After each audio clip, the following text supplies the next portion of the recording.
L'histoire des présidentielles 2017 en France, qu'on pourrait intituler de François Fillon à Stéphane Ternoise, du côté des médias. En mars 2017, le CSA a dressé le tableau du temps de parole accordé aux candidats. C'était donc avant les 500 signatures, à une époque où le temps de parole devait être en relation directe avec le poids politique, disons, l'audience, la notoriété peut-être. Donc François Fillon avait eu droit à 15 944 minutes et le 28e du tableau, Stéphane Ternoise, était à 1 minute. Donc il n'y avait pour le CSA que 28 candidats, on pourrait dire, un peu crédibles, un peu connus. On ne sera pas étonné donc que dans un tel pays, François Fillon soit candidat et Stéphane Ternoise n'ait pas obtenu 500 signatures.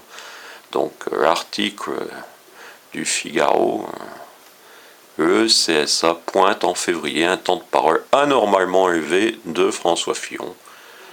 Et dans cet article du Figaro, on reprend les 265 heures d'antenne consacrées aux candidats sur les différents médias. Donc vous pouvez lire en vitesse cet article du Figaro.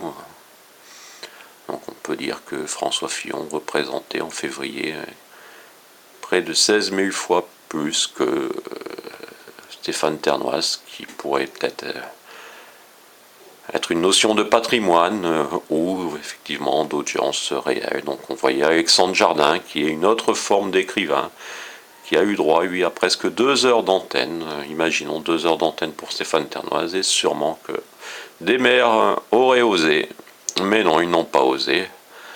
Donc voilà cet article dans le Figaro, pas seulement pour les abonnés du Figaro.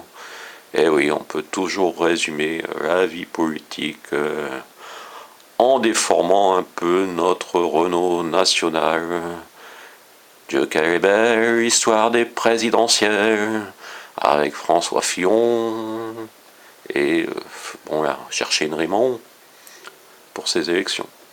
Voilà donc Stéphane Ternoise, qui n'aura jamais été reçu de son vivant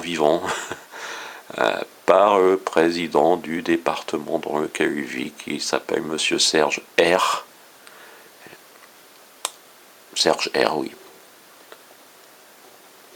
Qui pourrait consulter ce tableau pour voir que malgré tout, le candidat Lotois a réussi à être un petit peu visible dans ce pays des invisibles quand ils ne sont pas sponsorisés par un parti.